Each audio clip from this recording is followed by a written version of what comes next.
ओम नमो भगवते वासुदेवाय। ओम नमो भगवते वासुदेवाय।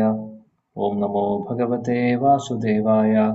ओम अज्ञानतिमिरान्धस्य ज्ञानाञ्जनशलाकया चक्षुरुन्मिलितं येन तस्मै श्रीगुरवे नमः।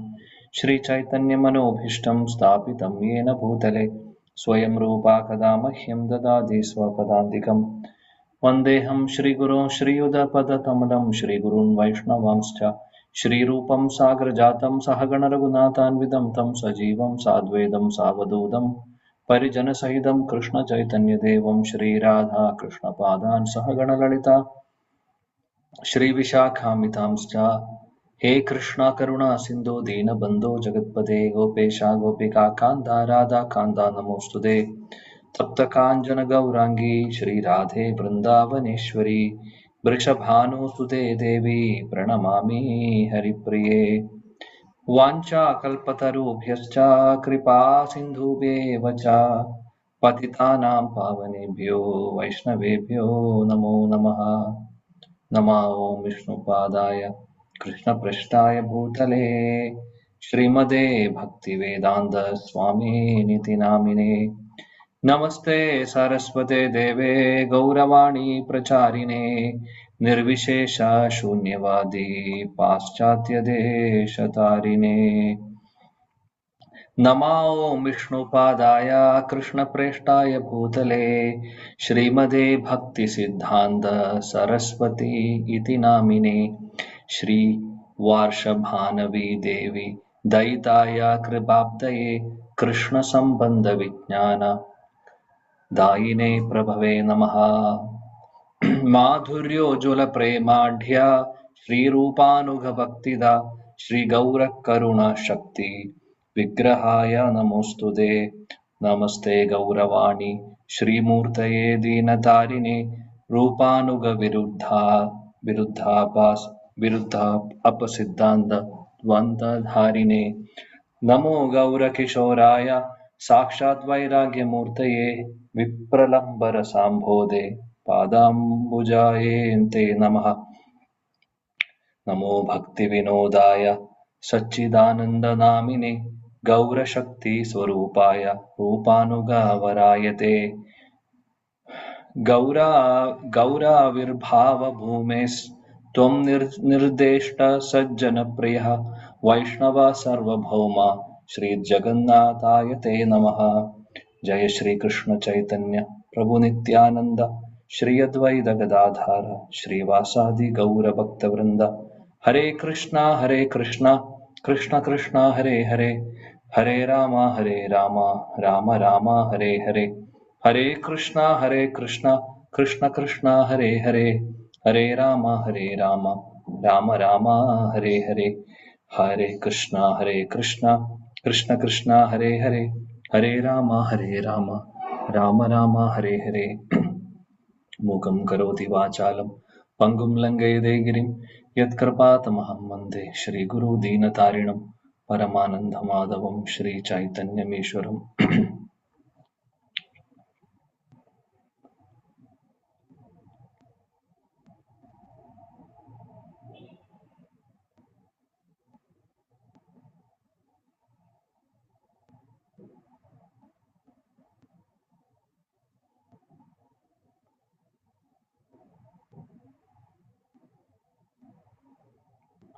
ഹരേ കൃഷ്ണ. പ്രിയപ്പെട്ട എല്ലാ ഭക്തർക്കും എന്റെ വിനീതമായ സാഷ്ടാംഗ പ്രണാമം. ഭഗവാന്റെ മഹാകാരുണ്യം കൊണ്ട് നമുക്ക് വീണ്ടും ഒരു അവസരം കിട്ടിയിരിക്കുന്നു ശ്രീമദ് ഭാഗവതം പഠിക്കുവാൻ വേണ്ടി, ചർച്ച ചെയ്യാൻ വേണ്ടി. എല്ലാം നമ്മുടെ ഗുരുജനങ്ങളുടെ മഹാകാരുണ്യമാണ്. ശ്രീലപ്രഭുപാദിനെ പോലെ ഉള്ള മറ്റുള്ള അല്ലെങ്കിൽ അദ്ദേഹത്തിന്റെ ഗുരുവും ഷഡ്ഗോസ്വാമിമാരും മറ്റുള്ള എല്ലാ ഗുരുജനങ്ങളും ശ്രീ ചൈതന്യ മഹാപ്രഭുവിന്റെ അനുയായികൾ എല്ലാവരും അവരുടെ എല്ലാവരുടെയും മഹാകാരുണ്യമാണ് ശരിക്കും നമ്മളെ ശ്രീമദ് ഭാഗവതം പഠിക്കുവാൻ വേണ്ടി ഇങ്ങനെ ഒരു അവസരം നമുക്ക് ഈ ഒരു ജന്മത്തിൽ തന്നിട്ടുള്ളത്. തീർച്ചയായിട്ടും പ്രത്യേകിച്ചും അതിന്റെ അർത്ഥം ശ്രീമദ് ഭാഗവതം ഗൗഡീയ വൈഷ്ണവർ മാത്രം പഠിക്കും എന്നുള്ളതല്ല. ശ്രീമദ് ഭാഗവതം എല്ലാ സമ്പ്രദായവും ഒരേപോലെ അംഗീകരിക്കുന്നതാണ്. എന്നാൽ ഞാൻ എന്നെ സംബന്ധിച്ച് പറയുന്നു. ഞാൻ എന്നെ സംബന്ധിച്ച് പറയുമ്പോൾ തീർച്ചയായിട്ടും ശ്രീ ചൈതന്യ മഹാപ്രഭുവിന്റെയും അദ്ദേഹത്തിന്റെ പാർഷദരുടെയും മഹാകാരുണ്യം കൊണ്ട് മാത്രമാണ് എന്ന് പറയാം. ബിക്കോസ് ഇതിൽ വരുന്നേക്കാൾ മുമ്പും ഞാൻ ഉണ്ടായിരുന്നു. ഞാൻ ജനിച്ച സ്ഥലത്ത് അവിടെ ശ്രീമദ് ഭാഗവതവും ഉണ്ടായിരുന്നു, ഇല്ലാഞ്ഞിട്ടായിരുന്നില്ല. പക്ഷെ മഹാപ്രഭുവും അദ്ദേഹത്തിന്റെ അനുയായികളും തന്നെയാണ് ഇങ്ങോട്ടേക്ക് എത്തിച്ചിട്ടുള്ളത്. സോ ആ ഒരു പ്രത്യേകിച്ചും ഈ ഒരു സത്സംഗം നടക്കാനുള്ള കാര്യവും അതിന്റെ പുറകിലും മഹാപ്രഭുവിന്റെ അനുഗ്രഹം തന്നെ. അപ്പോൾ ഇന്നത്തെ ദിവസം അതിൽ വരുന്ന ഒരു പ്രമുഖനായിട്ടുള്ള അല്ലെങ്കിൽ വളരെ പ്രധാനപ്പെട്ട ഒരു ആചാര്യന്റെ ആവിർഭാവ തിഥിയാണ് ശ്രീല ഭക്തി സിദ്ധാന്ത സരസ്വതി മഹാരാജന്റെ, ശ്രീല പ്രഭുപാദിന്റെ ശ്രീ ഗുരു, ശ്രീല പ്രഭുപാദിന്റെ എല്ലാമായിട്ടുള്ള അദ്ദേഹത്തിന്റെ ഗുരുവാണ് ശ്രീല ഭക്തി സിദ്ധാന്ത സരസ്വതി ഗോസ്വാമി മഹാരാജ്. അദ്ദേഹത്തെ പോലെ അദ്ദേഹം മാത്രമേ ഉണ്ടായിരുന്നു.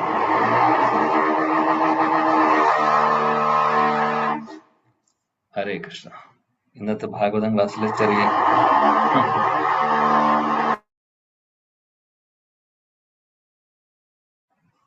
ഇന്നത്തെ ഭാഗവതം ക്ലാസ്സിലെ ബാക്ക്ഗ്രൗണ്ട് മ്യൂസിക്കും കൂടെ ഉണ്ട്. അതുകൊണ്ട് എല്ലാവരും എൻജോയ് ചെയ്തോളൂ. ഒന്നും ചെയ്യാൻ സാധിക്കില്ല. തൊട്ട് താഴത്തെ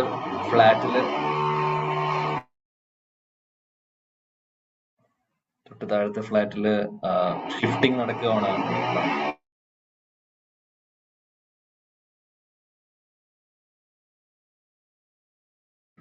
ഓക്കെ, ഹരേ കൃഷ്ണ. ശ്രീല ഭക്തി സിദ്ധാന്ത സരസ്വതി ഗോസ്വാമി മഹാരാജിന്റെ നിർദ്ദേശപ്രകാരമാണ് ശ്രീല പ്രഭുപാദ് ലോകം മുഴുവനും സഞ്ചരിച്ച് ശ്രീമദ് ഭാഗവതം എല്ലാവരിലേക്കും എത്തിച്ചതും ഹരേ കൃഷ്ണ മഹാമന്ത്രം എല്ലാവരിലേക്കും എത്തിച്ചതും. ശ്രീല പ്രഭുപാദ് പറയും എപ്പോഴും, ഞാൻ ഈ എഴുതിയിട്ടുള്ള പുസ്തകങ്ങളൊക്കെ, അല്ലെങ്കിൽ ഭാവാർത്ഥമായിക്കോട്ടെ, മറ്റുള്ള ചെറിയ പുസ്തകങ്ങളായിക്കോട്ടെ, കൃഷ്ണ ബുക്ക് ആയിക്കോട്ടെ, ഏത് പുസ്തകം വേണമെങ്കിൽ എടുത്തോളൂ, അതെല്ലാം തന്നെ അദ്ദേഹം പറയും, ഞാനല്ല എഴുതുന്നത്, എന്റെ ശ്രീ ഗുരുവാണ്, എന്റെ ഗുരുവാണ് എഴുതുന്നത്, എന്നിലൂടെ അദ്ദേഹം എഴുതുന്നു. അങ്ങനെയാണ് പറയാറുള്ളത് എപ്പോഴും. അത് ശരിയാണ് എപ്പോഴും. കാര്യം ഒരു വ്യക്തിയെ എംപവർ ചെയ്യുന്നത് അവരുടെ ഗുരുവാണ്. ഒരു സംശയമില്ല ആ കാര്യത്തില്. സദ്ഗുരു ആണ് ഉള്ളത് എന്നുണ്ടെങ്കിൽ ഒരു സംശയവും വേണ്ട ആ കാര്യത്തില്. ആ സദ്ഗുരുവിന്റെ മഹാകാരുണ്യം കൊണ്ടാണ് പിന്നെ നമ്മുടെ ആധ്യാത്മിക പുരോഗതി. ശ്രീല പ്രഭുപാദ് ആണെങ്കിൽ അദ്ദേഹത്തിന്റെ ഗുരുവിന് വേണ്ടി അദ്ദേഹത്തിന്റെ ജീവിതം മുഴുവനും മാറ്റിവെച്ചിരിക്കുകയായിരുന്നു. അത്രമാത്രം ഗുരുനിഷ്ഠയായിരുന്നു നമ്മുടെ ശ്രീല പ്രഭുപാദിനുണ്ടായിരുന്നത്. ആരോട്? ശ്രീല ഭക്തി സിദ്ധാന്ത സരസ്വതി പ്രഭുപാദിനോട്. അദ്ദേഹവും പ്രഭുപാദാണ്, അദ്ദേഹമാണ് ആദ്യത്തെ പ്രഭുപാദ്. ഗൗഡീയ മഠത്തിലൊക്കെ പ്രഭുപാദ് എന്ന് പറയുമ്പോൾ അത് ആക്ച്വലി ശ്രീല ഭക്തി സിദ്ധാന്ത സരസ്വതി ഗോസ്വാമി മഹാരാജനെയാണ് പറയുന്നത്. നമ്മുടെ ഹരേകൃഷ്ണ പ്രസ്ഥാനത്തില് നമ്മുടെ പ്രഭുപാദിനെയും പ്രഭുപാദ് എന്ന് വിളിക്കുന്നു. അപ്പൊ അതേപോലെ വരിഷ്ഠരായിട്ടുള്ള ഭക്തരൊക്കെ ഉണ്ട് ഗൗഡീയ വൈഷ്ണവരിൽ. അവരെയൊക്കെ ഇങ്ങനെ അഭിസംബോധന ചെയ്യുന്നത് കാണാം. രൂപ ഗോസ്വാമി പ്രഭുപാദ് എന്ന് പറയും, ശ്രീല സനാതൻ ഗോസ്വാമി പ്രഭുപാദ്. പ്രഭുപാദ എന്ന് പറഞ്ഞു കഴിഞ്ഞാൽ പ്രഭുവിന്റെ പാദങ്ങളിൽ ശരണം പ്രാപിച്ചിട്ടുള്ള, പൂർണ്ണമായിട്ടും ശരണം പ്രാപിച്ചിട്ടുള്ള. പ്രഭു എന്ന് പറഞ്ഞാൽ ഭഗവാൻ കൃഷ്ണൻ. ശരണം പ്രാപിച്ചിട്ടുള്ള ആ ശുദ്ധ ഭക്തനെയാണ് വിളിക്കുന്നത്. ഇന്നത്തെ ദിവസം ശ്രീല ഭക്തി സിദ്ധാന്ത സരസ്വതി ഗോസ്വാമി പ്രഭുപാദനെ ഓർക്കാം. അദ്ദേഹത്തിന്റെ തൃപാദങ്ങളിൽ നമസ്കരിച്ചുകൊണ്ട് പ്രാർത്ഥിക്കാം. അദ്ദേഹത്തിന്റെ കാരുണ്യം കൊണ്ട് നമുക്ക് ഇവിടെയൊക്കെ എത്താൻ സാധിച്ചു. അദ്ദേഹത്തെ കുറിച്ച് പറയാനാണെങ്കിൽ ഒരുപാടുണ്ട്. അതേപോലെ ഒരു വേറെ ആചാര്യൻ ഉണ്ടായിരുന്നില്ല ശരിക്കും. കാര്യം അത്രയും പവർഫുൾ ആയിട്ടുള്ള ഒരു വ്യക്തിയായിരുന്നു അദ്ദേഹം ചെയ്തിട്ടുള്ളത് പോലെ വേറെ, അതായത് ശ്രീല ഭക്തിവിനോദ് ഠാക്കൂറിന്റെ മകനും കൂടിയാണ്. ശ്രീല ഭക്തിവിനോദ് ഠാക്കൂർ പ്രചരണം ചെയ്തിരുന്നു. എന്നാൽ ശ്രീല ഭക്തി സിദ്ധാന്ത സരസ്വതി ഗോസ്വാമി പ്രഭുപാദ് ആണെങ്കിൽ അദ്ദേഹം സ്കോളർ ആയിരുന്നു. അദ്ദേഹത്തിന് ഒരുപാട് ലാംഗ്വേജസ് അറിയായിരുന്നു. അദ്ദേഹത്തിന് ഇംഗ്ലീഷ് എന്ന് പറഞ്ഞു കഴിഞ്ഞാൽ കടുകട്ടിയാണ്. വായിച്ചു കഴിഞ്ഞാൽ ഒന്നും മനസ്സിലാവില്ല. ഇപ്പോഴും നമ്മുടെ ഇസ്കോണിൽ പബ്ലിഷ് ചെയ്തിട്ടുള്ള, BBT പബ്ലിഷ് ചെയ്തിട്ടുള്ള, ഭക്തിവേദാന്ത ബുക്ക് ട്രസ്റ്റ് പബ്ലിഷ് ചെയ്തിട്ടുള്ള ബ്രഹ്മസംഹിത എന്ന് പറയുന്ന പുസ്തകത്രേ ഉള്ളൂ.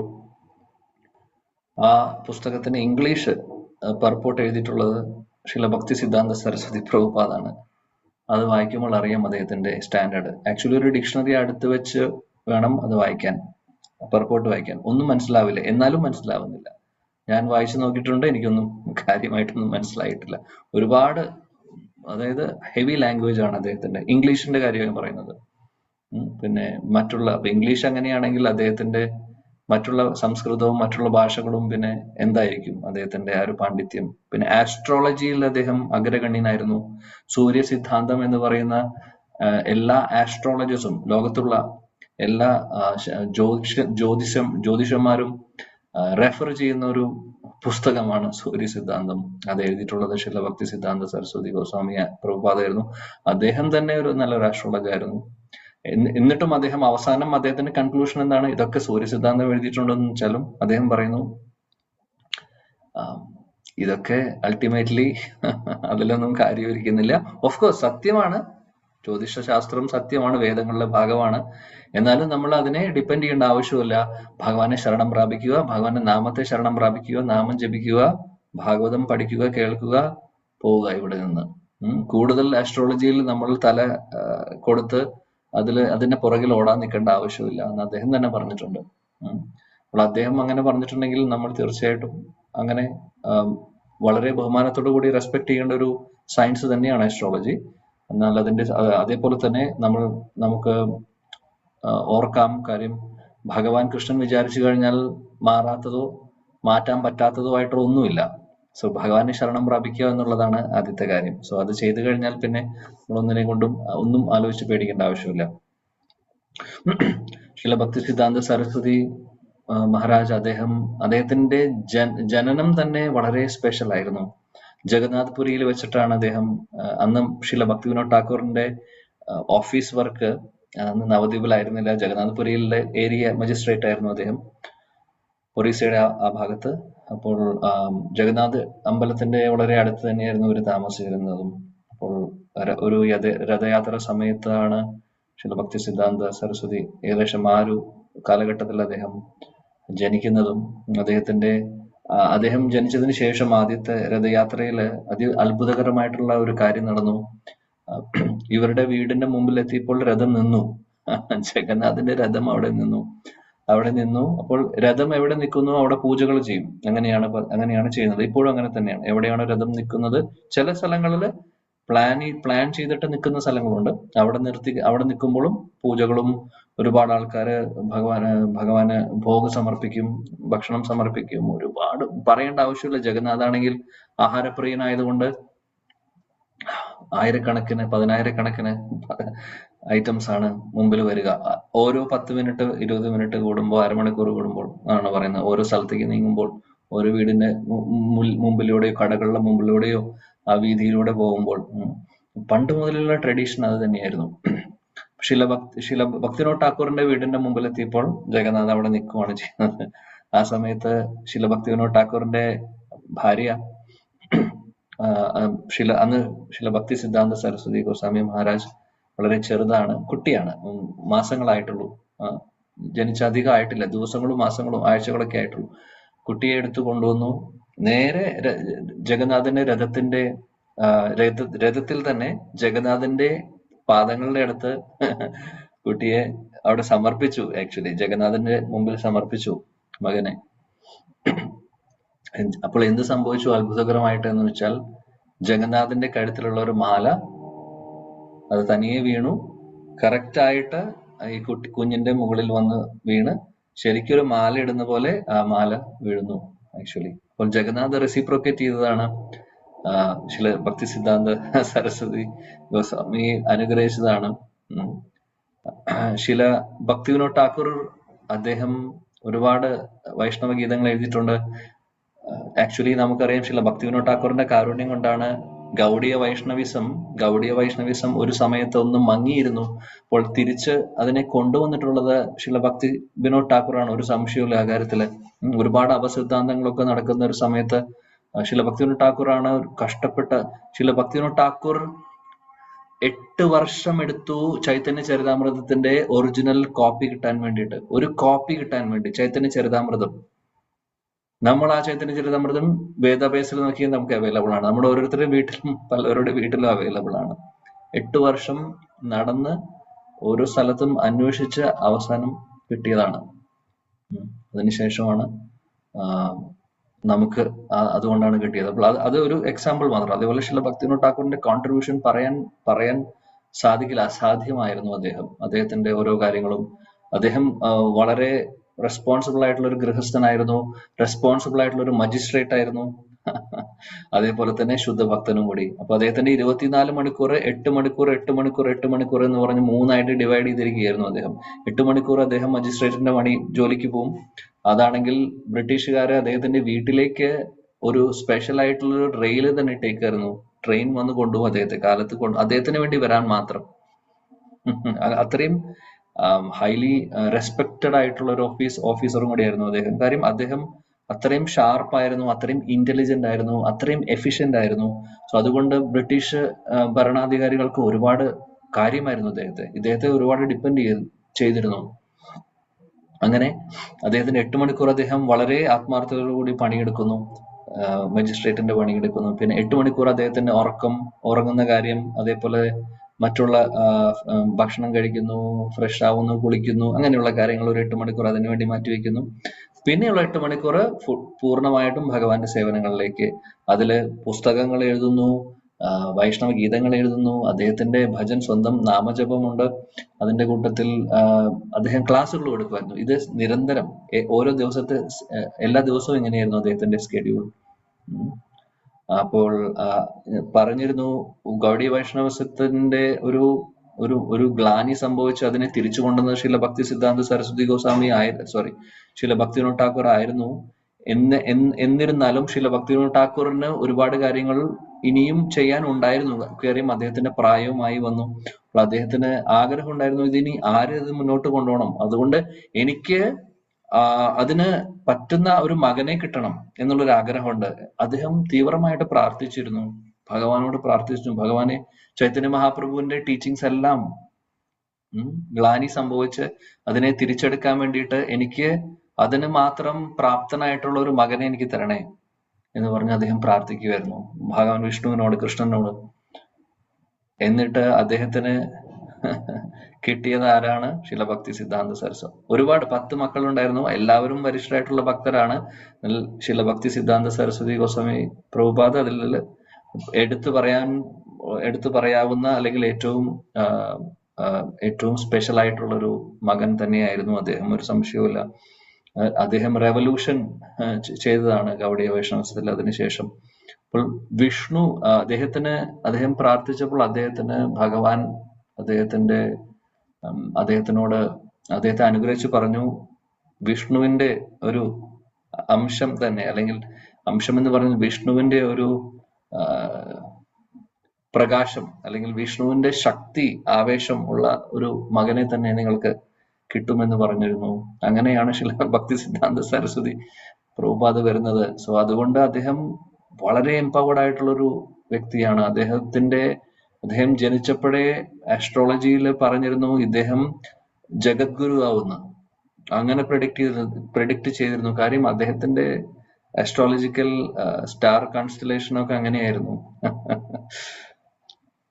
7 വയസ്സായപ്പോഴേക്കും 700 ശ്ലോകങ്ങൾ ഭഗവത്ഗീത അദ്ദേഹം കണ്ഠസ്ഥമാക്കിയിരുന്നു. 8 വയസ്സായിരുന്ന സമയത്ത്. 10 വയസ്സിൽ അദ്ദേഹം ഭാഗവതം പഠിച്ച് ക്ലാസ് എടുത്തു തുടങ്ങി. ഒന്ന് ആലോചിച്ച് നോക്കൂ, എന്തായിരിക്കും അദ്ദേഹത്തിന്റെ ഒരു ലെവൽ എന്തായിരിക്കും. ഇന്ന് അദ്ദേഹത്തിന്റെ ആവിർഭാവ തിഥിയാണ്. അപ്പോൾ ആ ശില ഭക്തി സിദ്ധാന്ത സരസ്വതി ഗോസ്വാമി മഹാരാജിന് ഒരുപാട് ഡിസൈപ്പിൾസ് ഉണ്ടായിരുന്നു. അതിലെ ഒരു പ്രധാനപ്പെട്ട ഡിസൈപ്പിൾ തന്നെയാണ് നമ്മുടെ ശില ഭക്തി വേദാന്ത സ്വാമി മഹാരാജ്, ശില പ്രഭുപാദ്. അപ്പോൾ ഇന്ന് നമ്മൾ അദ്ദേഹത്തിന് വേണ്ടി അദ്ദേഹത്തിന്റെ പാദങ്ങൾ നമസ്കരിക്കുന്നു. അപ്പൊ ഇവിടെ നമ്മൾ ചൊല്ലിയിരുന്നു ശില ഭക്തി സിദ്ധാന്ത സരസ്വതി ഗോസ്വാമിയുടെ പ്രണാമന്ത്രം. ഓം നമോ വിഷ്ണു പാദായ കൃഷ്ണപ്രേഷ്ഠായ ഭൂതലേ ശ്രീമതേ ഭക്തി സിദ്ധാന്ത സരസ്വതി ഇതി നാമിനെ ശ്രീ വാർഷഭാനവി ദേവി ദൈതായ കൃപാബ്ദയെ കൃഷ്ണ സംബന്ധ വിജ്ഞാന ദായിനെ പ്രഭവേ നമഃ. ശ്രീ വാർഷഭാനവി ദേവി എന്ന് ഉദ്ദേശിക്കുന്നത് രാധാറാണിയുടെ ദാസൻ അല്ലെങ്കിൽ ദാസി. അത് അദ്ദേഹത്തിന്റെ ഒരു പേരാണ്. ശ്രീമതി രാധാറാണിയുടെ മഹാകാരുണ്യത്തിന് പാത്രമായിട്ടുള്ള ആ ശ്രീല ഭക്തി സിദ്ധാന്ത സരസ്വതി ഗോസ്വാമി മഹാരാജ്, അദ്ദേഹം എന്താണ് പറയുന്നത്, സോറി കൃപാബ്ധയെ, അദ്ദേഹം അദ്ദേഹത്തിന്റെ കൃപ എന്ന് പറയുന്നത് സമുദ്രം പോലെയാണ്.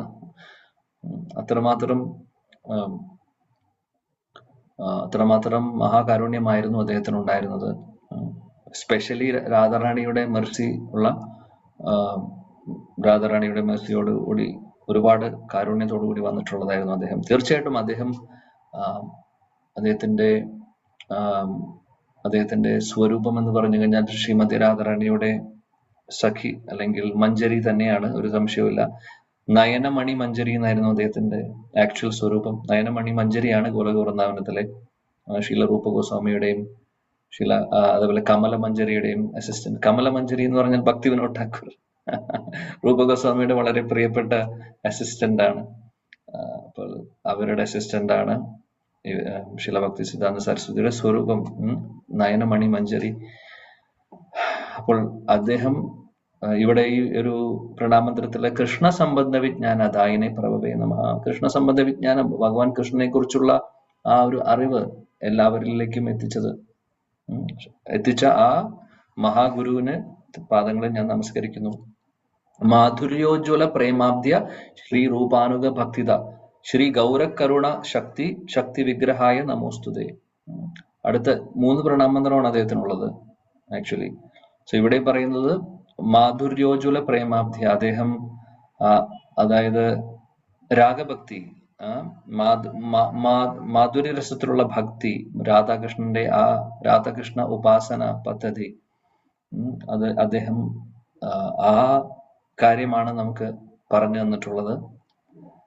ചൈതന്യ മഹാപ്രഭുവിന്റെ കൃപയ്ക്ക് പാത്രമാണ് അദ്ദേഹം, കൃപാപാത്രമാണ് ശ്രീല ഭക്തി സിദ്ധാന്ത സരസ്വതി. ശ്രീ രൂപാനുഗ ഭക്തിത, ശ്രീല രൂപ ഗോസ്വാമിയുടെ അതേ പരമ്പരയിൽ വരുന്ന, അല്ലെങ്കിൽ രൂപ ഗോസ്വാമിയുടെ എക്സാക്ട്ലി രൂപ ഗോസ്വാമി എന്താണോ ഉദ്ദേശിച്ചിട്ടുണ്ടായിരുന്നത്, അല്ലെങ്കിൽ മഹാപ്രഭു രൂപ ഗോസ്വാമിക്ക് ഇൻസ്ട്രക്ഷൻ കൊടുത്തു, അതനുസരിച്ച് അദ്ദേഹം ഒരുപാട് കാര്യങ്ങൾ ചെയ്തു. അതേപോലെ അദ്ദേഹത്തിന്റെ നേരെ ഫോളോവർ ആയിട്ട് വന്നതാണ് ശ്രീല ഭക്തി സിദ്ധാന്ത സരസ്വതി. ശ്രീല രൂപാനുകരിൽ വെച്ചിട്ട് വളരെ പ്രധാനപ്പെട്ട ആചാര്യൻ തന്നെയാണ് ശ്രീല ഭക്തി സിദ്ധാന്ത സരസ്വതി ഗോസ്വാമി. നമസ്തേ ഗൗരവാണി ശ്രീമൂർത്തയെ ദീനതാരിണേ രൂപാനുഗ വിരുദ്ധാപ സിദ്ധാന്ത ദ്വാന്തഹാരിണേ. അവിടെയും പറയുന്നത് എന്താണെന്ന് വെച്ചാൽ, എല്ലാ പതീതരായിട്ടുള്ള നമ്മളെപ്പോലുള്ളവരെ ഉദ്ധരിക്കാൻ വേണ്ടി അദ്ദേഹം വന്നു. അത് മാത്രമല്ല, സ്പെഷ്യലി ഇവിടെ പറയുന്നത് വിരുദ്ധ അപസിദ്ധാന്ത ദ്വാന്ത ഹരിണി. അപസിദ്ധാന്തങ്ങൾ നേരത്തെ പറഞ്ഞ പോലെ ഒരുപാട് ഉണ്ടായിരുന്നു. അപ്പൊ അതിനെയൊക്കെ അദ്ദേഹം ಖಂಡಿച്ചു പൂർണ്ണമായിട്ടും.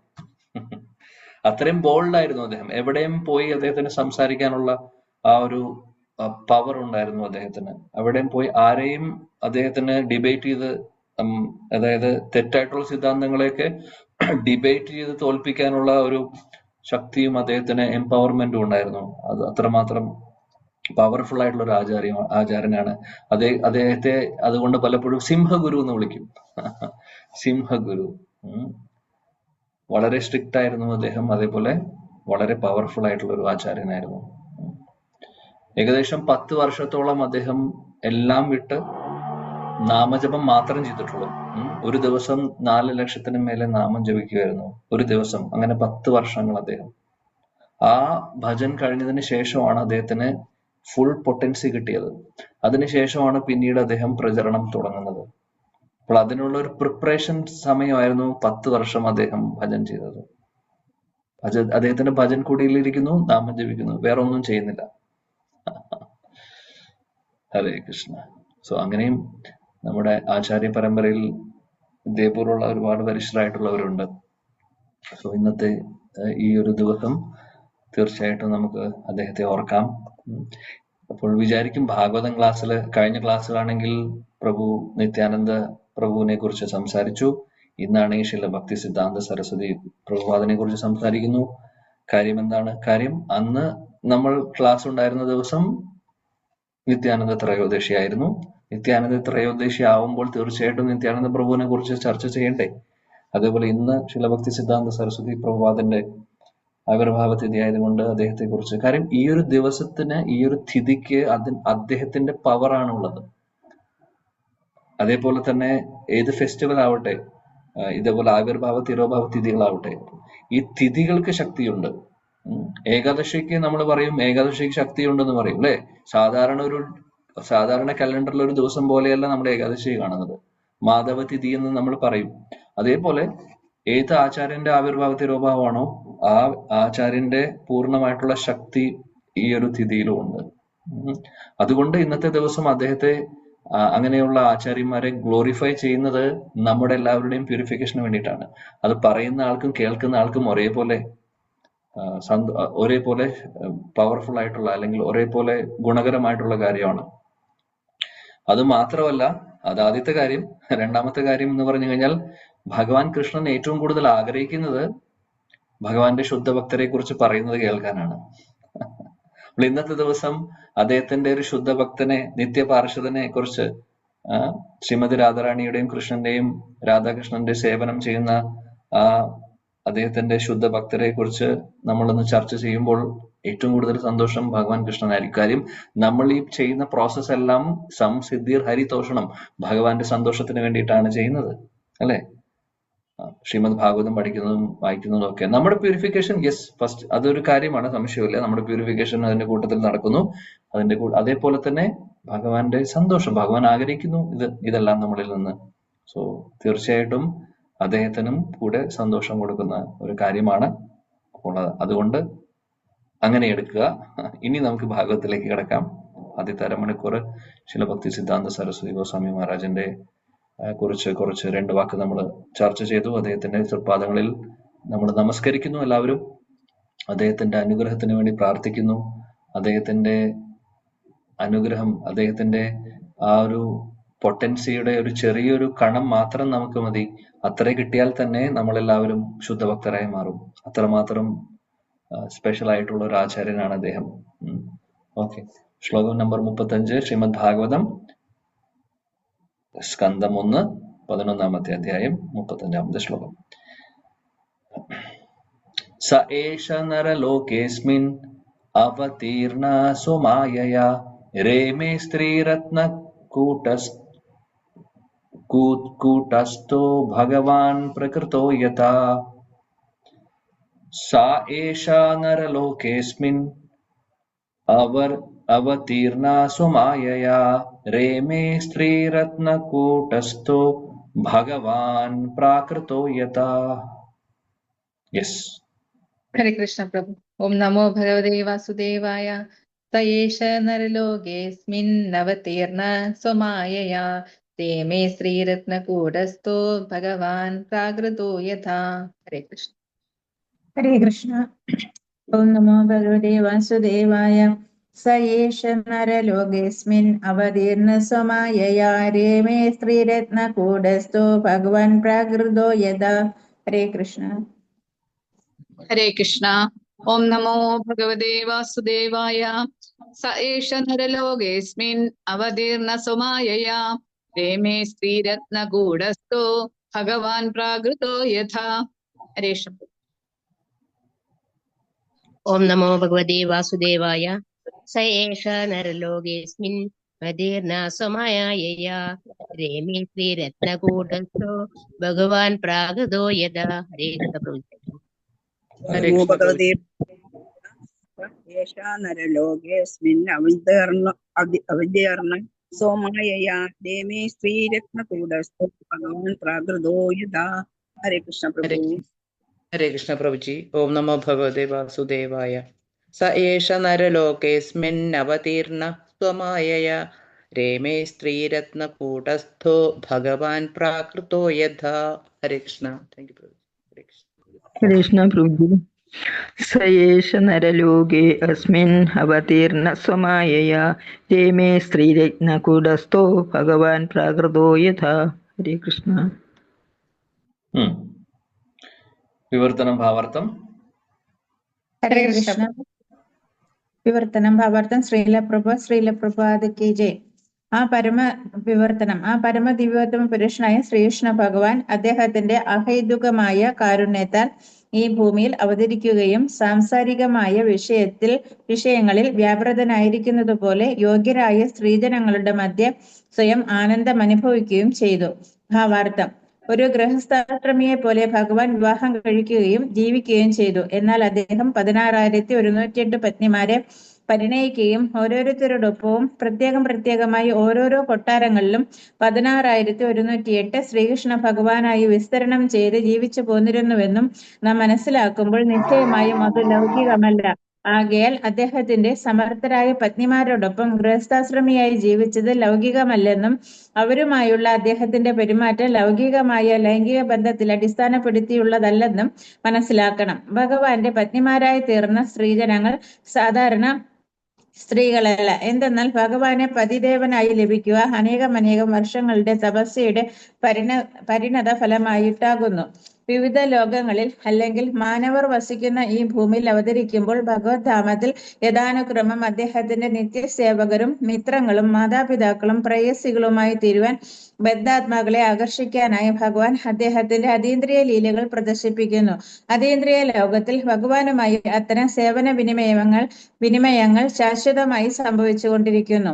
ലൗകിക ലോകത്തിൽ സേവനത്തെ വൈകൃതമായി ചിത്രീകരിക്കുകയും സമയോചിതമല്ലാത്ത സേവന വിരാമത്താൽ അത് ദുരനുഭവത്തിൽ കലാശിക്കുകയും ചെയ്യുന്നു.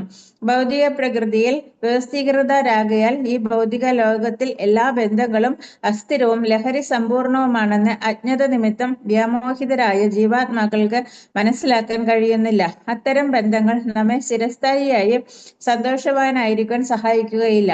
അതേസമയം ഭഗവാനുമായുള്ള ബന്ധം മനസ്സിലാക്കുമ്പോൾ ഈ ഭൗതിക ശരീരം ഉപേക്ഷിച്ച ശേഷം നമുക്ക് അതീന്ദ്രിയ ലോകത്തിൽ സ്ഥാനാന്തര പ്രാപ്തി ലഭിക്കുകയും നാം ആഗ്രഹിക്കുന്ന അതേ ഭാവത്തിൽ ഭഗവാനുമായി ശാശ്വതമായ ബന്ധം സ്ഥാപിച്ചെടുക്കുവാൻ സാധിക്കുകയും ചെയ്യുന്നു. ആയതിനാൽ ഭഗവാന്റെ പത്നിമാരായി അദ്ദേഹത്തോടൊപ്പം ജീവിച്ച സ്ത്രീജനങ്ങളെ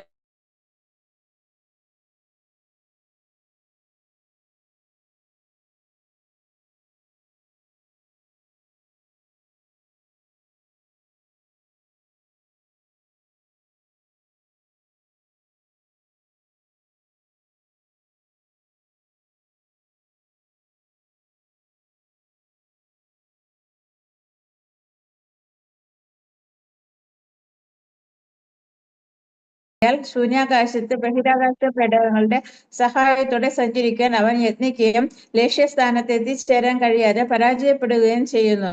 തടോപുള്ളിയുടെ വിലങ്ങ് പോലെ ഗുരുത്വാകർഷണ നിയമം അവനെ ബന്ധിക്കുന്നു. മറ്റ് പ്രക്രിയകളാൽ അവന് എവിടെയും എത്തിച്ചേരാൻ കഴിയുന്നു. എന്നാൽ അത്യുന്നതമായ ഗ്രഹത്തിൽ എത്തിച്ചേർന്നാൽ തന്നെയും ജന്മാന്തരങ്ങളായി അവൻ അന്വേഷിക്കുന്ന ശാശ്വതമായ ആനന്ദം പ്രാപ്തമാകാൻ സാധ്യമാകുകയില്ല. എങ്കിലും അവന് ബോധോദയം ഉണ്ടാകുമ്പോൾ അവൻ കാക്ഷിക്കുന്നതും ഭൗതിക ലോകത്തിൽ ഒരിക്കലും പ്രാപ്തമല്ലാത്തതുമായ സീമാതീതമായ ആനന്ദം നിശ്ചയമാണെന്ന് മനസ്സിലാക്കിക്കൊണ്ട് തന്നെ ബ്രഹ്മാനന്ദത്തിനായി അന്വേഷിക്കുന്നു. എന്നാൽ പരബ്രഹ്മൻ ഈ ഭൗതിക ലോകങ്ങളിൽ ഒരിടത്തും ആനന്ദം അന്വേഷിക്കുന്നില്ല. ആനന്ദത്തിന് ഹേതുവായ അദ്ദേഹത്തിന്റെ പരിശുദ്ധങ്ങളെയും ഭൗതിക ലോകത്തിൽ കണ്ടെത്താൻ സാധ്യമല്ല. അദ്ദേഹം നിർവ്യക്തികനല്ല. അസംഖ്യം ജീവാത്മാക്കളുടെ പരമസത്തയും അധിപനും ആകയാൽ അദ്ദേഹത്തിന് നിർവ്യക്തികനാകുക സാധ്യമല്ല. അദ്ദേഹം തികച്ചും നമ്മെപ്പോലെയാണ്. മാത്രവുമല്ല, ഒരു വ്യക്തിഗത ജീവാത്മാവിനുള്ളതുപോലെ എല്ലാവിധ സഹജ വാസനകളും പൂർണ്ണ തോതിൽ അദ്ദേഹത്തിലുമുണ്ട്. നമ്മെപ്പോലെ തന്നെ അദ്ദേഹവും പരിണയം നടത്തുന്നുണ്ട്. എന്നാൽ അദ്ദേഹത്തിന്റെ വിവാഹം ലൗകികമോ അല്ലെങ്കിൽ നമ്മുടെ ബദ്ധാവസ്ഥയിലുള്ള അനുഭവജ്ഞാന പ്രകാരം നിയന്ത്രിതമോ അല്ല. ആകയാൽ അദ്ദേഹത്തിന്റെ പത്നിമാർ ബാഹ്യദൃഷ്ടിയ ലൗകിക സ്ത്രീജനങ്ങളെ പോലെ കാണപ്പെടുന്നുവെങ്കിലും യഥാർത്ഥത്തിൽ അവരെല്ലാം തന്നെ അന്തരംഗ ശക്തിയുടെ ശ്രേഷ്ഠവും പരിപൂർണവുമായ ആവിഷ്കൃത രൂപങ്ങളായ അതീന്ദ്രിയ മുക്താത്മാക്കളാകുന്നു. Hare Krishna Prabhuji. Thank you. Hare Krishna. Thank you Mataji. വളരെ ഡീറ്റെയിൽ ആയിട്ടുള്ള ഭാവാർത്ഥമാണ് ശിലപ്രഭുജി ഇവിടെ പറയുന്നു. ഈ ഒരു ശ്ലോകത്തിൽ എന്താ പറയുന്നത്? പരമദിവ്യത്വം പുരുഷൻ കൃഷ്ണൻ അദ്ദേഹത്തിന്റെ മഹാകാരുണ്യം കൊണ്ട് അദ്ദേഹം അവതാരങ്ങൾ എടുത്തു വരുന്നു. അങ്ങനെ അദ്ദേഹം അവതാരം എടുത്തു വരുന്ന സമയത്ത് അദ്ദേഹത്തിന്റെ ഭക്തരുടെ കൂടെ അദ്ദേഹം ഇന്ററാക്ട് ചെയ്യുന്നു, ലീലകൾ ചെയ്യുന്നു. അപ്പോൾ ഇവിടെ നമുക്ക് കാണാം, പ്രത്യേകിച്ചും നമ്മളിപ്പോൾ ചർച്ച ചെയ്യുന്ന വിഷയം ദ്വാരകയിലെ രാജ്ഞിമാരെ കുറിച്ചാണ്. ദ്വാരകയിലെ രാജ്ഞിമാര് അവരുടെ മഹാ സൗഭാഗ്യത്തെ കുറിച്ചും ഇവിടെ നമുക്ക് കാണാം. മാത്രമല്ല ശിലപ്രഭാജി ഭാവാർത്ഥത്തിൽ നമ്മളെ ഓർമ്മിപ്പിക്കുന്നു, ഭഗവാൻ കൃഷ്ണന് 16,108 ഭാര്യമാരുണ്ടായിരുന്നു എന്നുള്ളത് നമുക്കറിയാം. അദ്ദേഹം ഓരോരുത്തർക്കും ഓരോ കൊട്ടാരം ആയിരുന്നു കൊടുത്തിരുന്നത്. ഒരേ സമയത്ത് എല്ലാവരുടെ കൂടെ ഉണ്ടായിരുന്നു. അദ്ദേഹം വിസ്തരിച്ചു ഓരോ വീട്ടിലേക്കും ഓരോ കൊട്ടാരത്തിലേക്കും. എല്ലാം ഒരു ഗൃഹസ്ഥാശ്രമത്തിൽ ഇരുന്ന് ചെയ്യേണ്ട കാര്യങ്ങൾ എന്തൊക്കെയാണോ അതെല്ലാം അദ്ദേഹം വളരെ ഭംഗിയായിട്ട് നിറവേറ്റി നമ്മളെ എല്ലാവരെയും പഠിപ്പിച്ചു തരാൻ വേണ്ടിയിട്ട്. ഭഗവാൻ അവതാരം എടുക്കുമ്പോൾ അതാണ്, ഭഗവാൻ എല്ലാം പ്രോപ്പർ സിസ്റ്റംസ് ഫോളോ ചെയ്യും. യദ് യദ് ആചരതി ശ്രേഷ്ഠ തത് തത് ഏവേതരോ ജന. ഭഗവാൻ തന്നെ ഭഗവത്ഗീതയിൽ പറയുന്നതാണ് ഈ ഒരു ശ്ലോകം. അദ്ദേഹം പറയുന്നു, എനിക്കിതൊന്നും ചെയ്യേണ്ട ആവശ്യമില്ല അർജുന, പക്ഷെ ഞാനിതൊക്കെ ചെയ്യുന്നു. കാര്യങ്ങളൊക്കെ ഞാൻ ചെയ്യുന്നത് വേറെ ഒന്നും കൊണ്ടുമല്ല, എക്സാമ്പിൾ ഫോളോ ചെയ്യാൻ. നമ്മൾ ചെയ്യുന്നത് എന്താണോ അത് ഫോളോ ചെയ്യാൻ ഒരു ലീഡറിന്റെ സ്ഥാനത്ത് നിൽക്കുന്ന ആരാണെങ്കിലും കൂടെ വരുന്ന അല്ലെങ്കിൽ താഴെയുള്ള ഫോളോ ചെയ്യുന്നവര് അത് നോക്കി ഫോളോ ചെയ്യാനുള്ള സാധ്യതയുണ്ട്. അതുകൊണ്ട് നമ്മൾ പ്രോപ്പറായിട്ട് കാര്യങ്ങൾ ചെയ്യണം എന്നുള്ളത്. അപ്പൊ അർജുനോടും പറയുന്നത് അതായിരുന്നു, നീയും ശരിക്കും ചെയ്യണം. നിന്നെ പിന്തുടരുന്ന ആളുകളുണ്ട്, അവര് ശരിയായിട്ടുള്ള രീതിയിൽ ഫോളോ ചെയ്യണമെങ്കിൽ നീ ചെയ്യണം ശരിയായിട്ട് എന്ന് പറഞ്ഞു. ഇവിടെ അതെല്ലാം നമുക്ക് കാണാൻ സാധിക്കും. ഭഗവാൻ കൃഷ്ണൻ വിവാഹം കഴിച്ചിട്ടുള്ളത് ഒരുപാട് രാജ്ഞിമാരെ വിവാഹം കഴിച്ചു. എന്നാൽ നമ്മൾ മനസ്സിലാക്കണം, അവരൊന്നും സാധാരണ സ്ത്രീകളായിരുന്നില്ല. അത് നമ്മൾ ഓർക്കണം. ശിലപ്രഭാജിയുടെ ഭാവാർത്ഥത്തിൽ പറയുന്നുണ്ട്, ജന്മജന്മാന്തരങ്ങളിൽ തപസ്യ ചെയ്തിട്ടാണ് അവർക്ക് ഭഗവാൻ കൃഷ്ണനെ ഭർത്താവായിട്ട് കിട്ടിയിട്ടുള്ളത്, അല്ലാതെ സാധാരണ വ്യക്തികളല്ല. പിന്നെ അത് മാത്രമല്ല, അവരെല്ലാവരും മുക്താത്മാക്കളാണ്, നമ്മളെപ്പോലുള്ള ബദ്ധാത്മാക്കളല്ല. അതും പറയുന്നു ശിലപ്രഭാജി ഭാവാർത്ഥത്തിന്റെ ഏറ്റവും അവസാനം. നമ്മൾ വിചാരിക്കുന്ന പോലെയുള്ള റിലേഷൻ അല്ല കൃഷ്ണനും കൃഷ്ണന്റെ ഭക്തരുമായിട്ടുള്ള. അല്ലെങ്കിൽ ഇപ്പോൾ ഇവിടെ ദ്വാരകയിലെ രാജ്ഞിമാരാവട്ടെ, ഗോപികമാരാവട്ടെ, വൃന്ദാവനത്തിലെ കൃഷ്ണനും അദ്ദേഹത്തിന്റെ ഭക്തരും തമ്മിലുള്ള റിലേഷൻ എല്ലാം അതീന്ദ്രിയ തലത്തിലാണ്. അല്ലാതെ നമ്മൾ ഇവിടെ കാണുന്ന ഒരു തരത്തിലുള്ള റിലേഷൻ പോലെയല്ല. ഇവിടെയുള്ളതെല്ലാം ഭൗതികമാണ്, ഇവിടെയുള്ളതെല്ലാം താൽക്കാലികമാണ്, ഇവിടെയുള്ളതെല്ലാം സ്വാർത്ഥതയുടെ പുറകിലുള്ളതാണ്. എല്ലാത്തിനും പുറകിൽ സ്വാർത്ഥതയാണ്. നിനക്ക് ഞാൻ സന്തോഷം തരുന്നു, നീ എനിക്ക് തരുക, അങ്ങോട്ടും ഇങ്ങോട്ടും. സന്തോഷം എന്ന് ഉദ്ദേശിക്കുന്നത് ഇന്ദ്രിയ സുഖം, അല്ലാതെ വേറെ ഒന്നുമില്ല. അത് പല രീതിയിൽ ഇന്ദ്രിയ സുഖങ്ങൾ, പല ഇന്ദ്രിയങ്ങളുണ്ട്. അപ്പോൾ ഓരോ ഇന്ദ്രിയങ്ങൾക്ക് ആ രീതിയിൽ നമ്മൾ എൻജോയ് ചെയ്യാൻ ആഗ്രഹിക്കുന്നു. അപ്പോൾ കൂടെയുള്ള ആള് അതിനുവേണ്ടി സഹകരിച്ചാൽ അവരുടെ കൂടെ നിൽക്കുന്നു, സഹകരിച്ചില്ലെങ്കിൽ അവരുമായിട്ട് അടിയാകുന്നു. ഇത്രയേ ഉള്ളൂ. ചുരുക്കം പറഞ്ഞു കഴിഞ്ഞാൽ ആത്മേന്ദ്രിയ പ്രീതി അതാണ് കാമം, അല്ലെങ്കിൽ അതാണ് നമ്മളെല്ലാവരും ഫോളോ ചെയ്യുന്നത്, അല്ലെങ്കിൽ ഈ ലോകത്തുള്ളത്. എന്നാൽ ഭഗവാനെ സേവിക്കുന്നതും ഭഗവാനുമായിട്ടുള്ള റിലേഷനും ഇതൊക്കെ അതീന്ദ്രിയ തലത്തിലുള്ളതാണ് എന്നുള്ളത് നമ്മളെ വീണ്ടും വീണ്ടും ഓർമ്മിപ്പിക്കുന്നു ഈ ഭക്തിവേദാന്ത പർപ്പോട്ടിലൂടെ ശിലപ്രഭുപാദി. ഓക്കെ, അടുത്ത ശ്ലോകം നോക്കാം. 36. ഉദ്ധാമ ഭാവപിശുനാമലവൽഗുഹാസാ വ്രീഡാവലോക നിഹതോ മദനോപി യാസാം സമ്മൂഹ്യ ചാപമജഹാത് പ്രമദോത്തമാസ്ത യസ്തേന്ദ്രിയാം വിമതിതും കുഹകേർനശ്യേകുഃ. ഉദ്ധാമ ഭാവപിശുനാമലവൽഗുഹാസാ വ്രീഡാവലോക നിഹതോ മദനോപി യാസാം സമ്മൂഹ്യ ചാപമജഹാത് പ്രമദോത്തമാസ്ത യസ്യേന്ദ്രിയാം വിമതിതും കുഹകേർനശ്യേകുഃ. യെസ്, ഹരേ കൃഷ്ണ പ്രഭു. ഓം നമോ ഭഗവതേ വാസുദേവായ. ഉത്ഥാമ ഭാവപിശുനാമ മലവൽഗുഹാസാ വ്രീഡാവലോക നിഹതോ മദനോപി യാസാം സമ്മുഹ്യ ചാപമജഹാത് പ്രമദോത്തമാസ്താ യസ്യേന്ദ്രിയം വിമതിതും കുഹകൈർനശ്യേകുഃ. ഹരേ കൃഷ്ണ. ഹരേ കൃഷ്ണ. ഓം നമോ ഭഗവതേ വാസുദേവായ. ഉദ്ദാമ ഭാവപിശുനാമലവൽഗുഹാസാ വ്രീഡാവലോക നിഹതോ മദനോപി യാസാം സമ്മൂഹ്യ ചാപമജഹാത് പ്രമദോത്തമാസ്താ യസ്യേന്ദ്രിയം വിമതിതും കുഹകൈർനശ്യേകുഃ. ഹരേ കൃഷ്ണ. ഹരേ കൃഷ്ണ. ഓം നമോ ഭഗവതേ വാസുദേവായ. ഉത്ഥാമഭാവപിശുനാത്മല വൽഗുഹാസ വ്രീഡാവലോക നിഹതോ മദനോ വിയാസാം സമ്മുഹ്യ ചാപമജഹാത് പ്രമദോത്തമാസ്ത യസ്യേന്ദ്രിയം വിമദിതും ഗുഹകൈർനശേഗുഹു. ഹരേ കൃഷ്ണ. കൃഷ്ണ പ്രഭുജി. ഉദ്ദാമഭാവപിശുനാമലവൽഗുഹാസ വ്രീഡാവലോകനിഹതോ മദനോപിയാസ സമ്മൂഹ്യ ചാപമജഹാത് പ്രമദോത്തമാസ്ത യസ്യേന്ദ്രിയം വിമദിതും ഗുഹൈകർണശേകുഹു. കൃഷ്ണ. ഹരേ കൃഷ്ണ. ഉദ്ദാമഭാവപിശുനാമലവൽഗുഹാസവ്രീഡാവലോകനിഹതോ മദനോപിയാസാം സമ്മുഹ്യ ചാപമജഹാത് പ്രമദോത്തമാസ്ത യസ്യേന്ദ്രിയം വിമദിതും ഗുഹകൈർനശേകുഹു. ഹരേ കൃഷ്ണ. ഹരേ കൃഷ്ണ പ്രഭുജി. നമോ ഭഗവതേ വാസുദേവായ. ഉദ്ധാമഭാവപിശുനാമലവൽഗുഹാസ വ്രീഡാവലോകനിഹതോ മദനോപിയാസാം സമ്മുഹ്യ ചാപമജഹാത് പ്രമദോത്തമാസ്ത യസ്യേന്ദ്രിയം വിമദിതും കുഹകൈർനശേകുഹു. ഹരേ കൃഷ്ണ. Thank you Prabhuji. ഹരേ കൃഷ്ണ പ്രഭുജി. ഓം നമോ ഭഗവതേ വാസുദേവായ. ഉദ്ധാമഭാവാപിശുനാമലവൽഗുഹാസ ക്രീഡാവലോകനിഹതോ മദനോപിയാസാം സമ്മൂഹ്യ ചാപമജഹാസ്പ്രമദോത്തമാസ്ത യസ്യേന്ദ്രിയം വിമദിതും ഗുഹകൈർനശേകുഹ. ഹരേ കൃഷ്ണ പ്രഭുജി. ഹരേ കൃഷ്ണ. Thank you. വിവർത്തനം ഭാവാർത്ഥം. ഹരേ കൃഷ്ണ. വായിക്കട്ടെ പ്രഭുജി. ശ്രീല പ്രഭുപാദ് കി ജയ്. വിവർത്തനം. കാമദേവനെ പോലും തോൽപ്പിച്ച് ചാപം ഉപേക്ഷിപ്പാൻ കെൽപ്പുള്ളതായിരുന്നു അവരുടെ, അതായത് രാജ്ഞിമാരുടെ വശ്യസുന്ദരമായ മന്ദഹാസവും കടക്കണ്ണേറുകളും. അവയെല്ലാം തന്നെ അത്രയ്ക്ക് നിഷ്കളങ്കവും വിജൃംഭിക്കുന്നവയുമായിരുന്നു. മഹായോഗിയായ ശിവനെ പോലും കാമാതുരമാക്കാൻ അവരുടെ മാന്ത്രിക സൗന്ദര്യത്തിന് കഴിഞ്ഞിരുന്നു. എങ്കിലും അവരുടെ മാന്ത്രിക വികാര ചേഷ്ടകൾക്കൊന്നിനും തന്നെ ഭഗവാന്റെ ഇന്ദ്രിയങ്ങളെ പ്രക്ഷുബ്ധമാക്കാൻ കഴിഞ്ഞില്ല.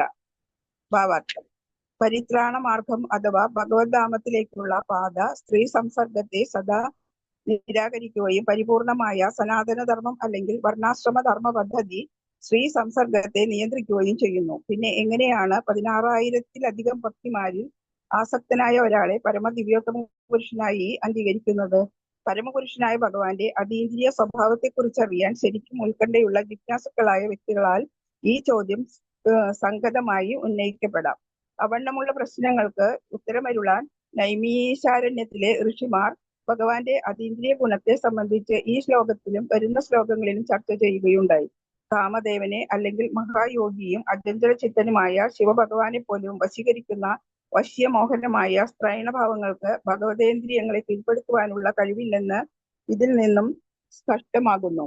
കാമദേവന്റെ ധർമ്മം ലൗകികമായ കാമത്തെ ഉത്തേജിപ്പിക്കുകയാകുന്നു. കാമദേവന്റെ അസ്ത്രങ്ങളാൽ പ്രക്ഷുബ്ധമാക്കപ്പെടുന്നതുകൊണ്ടാണ് സമ്പൂർണ്ണ പ്രപഞ്ചവും ചലിക്കുന്നത്. മുഖ്യമായും സ്ത്രീ പുരുഷന്മാരുടെ പരസ്പര ആകർഷണ നിമിത്തമാണ് പ്രപഞ്ചത്തിന്റെ പ്രവർത്തനങ്ങൾ നിർബാധം തുടരുന്നത്. ഒരു പുരുഷൻ അവന്റെ മനസ്സിനിണങ്ങിയ ഇണയെ അന്വേഷിക്കുന്നു. ഒരു സ്ത്രീ അവർക്ക് അനുയോജ്യനായ ഒരു പുരുഷനെ അന്വേഷിക്കുന്നു. ലൗകിക ചോദനത്തിന്റെ രീതിയാണത്. സ്ത്രീ പുരുഷനുമായി ലൈംഗിക ബന്ധത്തിൽ ഏർപ്പെടുന്നതോടെ അവരുടെ ബന്ധം താഴിട്ട് പൂട്ടിയതുപോലെ ഗാഠതരമാകുന്നു. തൽഫലമായി മനോഹരമായ ഭവനം, മാതൃരാജ്യം, സന്താനങ്ങൾ, സമൂഹം, മൈത്രി എന്നിവയ്ക്കായി സ്ത്രീക്കും പുരുഷനും മോഹമുണ്ടാകുന്നു. ധനവർദ്ധന മോഹത്താൽ അത്തരം മണ്ഡലങ്ങളിലേക്ക് അവരുടെ പ്രവർത്തനങ്ങൾ വ്യാപരിക്കുന്നു. അപ്രകാരം വിദ്യയും ദുരിത സമ്പൂർണവും താൽക്കാലികവുമായ ഭൗതിക അസ്തിത്വത്തിന് വേണ്ടിയുള്ള അക്ഷീണമായ ആഗ്രഹവും ആകർഷണവും പ്രത്യക്ഷമായി തീരുന്നു. ആകയാൽ ഭഗവദ്ധാമത്തിലേക്ക് മടങ്ങിച്ചെല്ലുന്നതിനുള്ള പരിത്രാണ മാർഗത്തിലുള്ളവർക്ക് വിശേഷിച്ചും അത്തരം ഭൗതികാകർഷണത്തിനനുസാരികളിൽ നിന്നും പൂർണ്ണമായും സ്വതന്ത്രമായി തീരാനുള്ള എല്ലാ വേദവിഹിതമായ നിർദ്ദേശങ്ങളും ഉപദേശിച്ചിരിക്കുന്നു. മഹാത്മാക്കൾ എന്ന് വിശേഷിപ്പിക്കപ്പെടുന്ന ഭഗവത് ഭക്ത സംസർഗത്തിലൂടെ മാത്രമേ അത് സാധ്യമാകുകയുള്ളൂ. സുന്ദരമാണെങ്കിലും അല്ലെങ്കിലും വിപരീത ലിംഗത്തെ ആകർഷിക്കാനായി ജീവാത്മാക്കളുടെ മേൽ കാമദേവൻ തന്റെ അസ്ത്രം പ്രയോഗിക്കുന്നു. സംസ്കാര സമ്പന്ന രാഷ്ട്രങ്ങളുടെ ദൃഷ്ടിയിൽ മൃഗതുല്യരായി ജീവിക്കുന്ന അലങ്കൃത വർഗങ്ങളിൽ പോലും വികാരങ്ങളെ ഉത്തേജിപ്പിക്കുന്ന കാമദേവന്റെ ഈ അസ്ത്രപ്രഹരം അതിയായ സ്വാധീനം ചെലുത്തുന്നു. അത്തരം നികൃഷ്ടരായ വികൃത രൂപികളിൽ പോലും ഇത്രയും ശക്തമായ ഫലം കാമദേവന്റെ അസ്ത്രത്തിനുണ്ടെങ്കിൽ പരിപൂർണ സൗന്ദര്യധാമങ്ങളുടെ കാര്യത്തിൽ എന്തു പറയാൻ? മഹായോഗിയും അചഞ്ചല മനസ്കനും ഇന്ദ്രിയ സംയമനത്തിൽ പ്രഥമസ്ഥാനീയനുമായ ശിവദേവൻ പോലും കാമദേവന്റെ പ്രഹരത്താൽ കാമവികാരത്തിന് അടിമപ്പെടുകയും തന്നിമിത്തം ഭഗവാന്റെ മോഹിനി അവതാരത്തിന് പിന്നാലെ വികാരോന്മുക്തനായി തീരുകയും പരാജിതനായെന്ന് സ്വയം സമ്മതിക്കുകയും ചെയ്തു. എങ്കിലും ഭാഗ്യദേവതയുടെ ഗാംഭീര്യമുള്ളതും വിജൃംഭിപ്പിക്കുന്നതുമായ പെരുമാറ്റത്താൽ കാമദേവൻ സ്വയം മോഹിതനായി തീരുന്നുവെന്ന് മാത്രമല്ല, ആശാഭംഗവേഷത്താൽ സ്വമേധയ അദ്ദേഹത്തിന്റെ ധനുസ്സും അസ്ത്രവും ഉപേക്ഷിക്കുകയും ചെയ്തു. ശ്രീകൃഷ്ണ ഭഗവാന്റെ ഭക്തിമാരുടെ വശ്യ സൗന്ദര്യം അത്തരത്തിലുള്ളതായിരുന്നു. എങ്കിലും അവർക്കൊന്നും ഭഗവാന്റെ അതീന്ദ്രിയ ഇന്ദ്രിയങ്ങളെ ചഞ്ചലപ്പെടുത്താൻ കഴിഞ്ഞില്ല. എന്തെന്നാൽ ഭഗവാൻ സർവശ്രേഷ്ഠനും സർവസമ്പൂർണനുമായ ആത്മാരാമൻ അഥവാ സ്വയം പര്യാപ്തനാകുന്നു. അദ്ദേഹത്തിന്റെ സ്വകീയ സംതൃപ്തിക്കായി ആരുടെയും വ്യതിരിക്തമായ സഹായം അദ്ദേഹത്തിന് ആവശ്യമില്ല. ആകയാൽ രാജ്ഞിമാർക്ക് അവരുടെ സ്ത്രൈണവശ്യതയാൽ ഭഗവാനെ പ്രീതിപ്പെടുത്താൻ കഴിഞ്ഞില്ല. അതേസമയം ആത്മാർത്ഥമായ പ്രേമത്താലും സേവനത്താലും അവർ അദ്ദേഹത്തെ പ്രീതിപ്പെടുത്തി. നിഷ്കളങ്കമായ അതീന്ദ്രിയ പ്രേമയുത സേവനത്താൽ മാത്രമേ അവർക്ക് ഭഗവാനെ പ്രീതിപ്പെടുത്താൻ കഴിഞ്ഞുള്ളൂ. അതിനു പകരമായി അവരെ അദ്ദേഹത്തിന്റെ ഭക്തിമാരായി സ്വീകരിക്കുന്നതിൽ ഭഗവാൻ സന്തുഷ്ടനായിരുന്നു.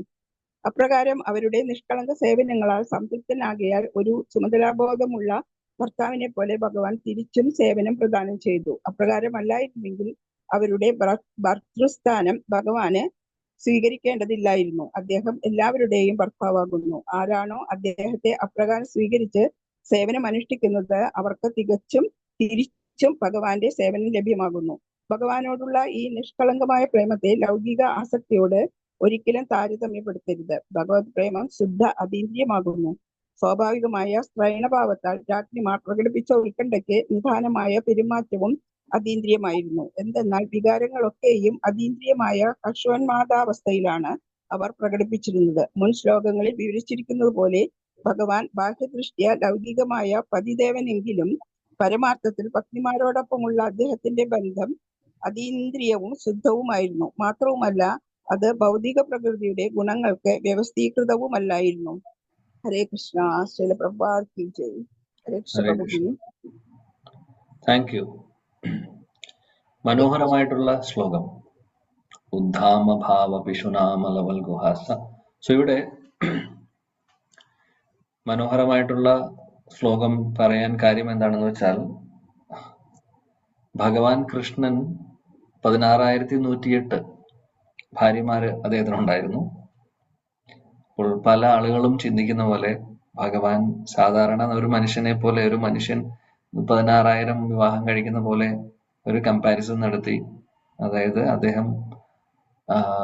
അദ്ദേഹത്തിന്റെ ഇന്ദ്രിയ ഭോഗത്തിന് വേണ്ടിയിട്ട് ചെയ്യുന്നതാണ് എന്നൊക്കെ പറയുന്നവരുണ്ട്. മഹാപരാധമാണ് പറയുന്നത്.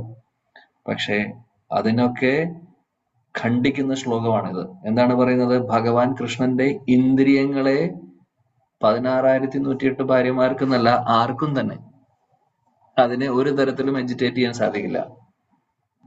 ഒരു തരത്തിലും അതിനെ ഒന്ന് അങ്ങോട്ടും ഇങ്ങോട്ടും അനക്കാൻ സാധിക്കില്ല. കാര്യം ഭഗവാൻ ആത്മാറാം, പരമദൈവത്വം പുരുഷനാണ് അദ്ദേഹം.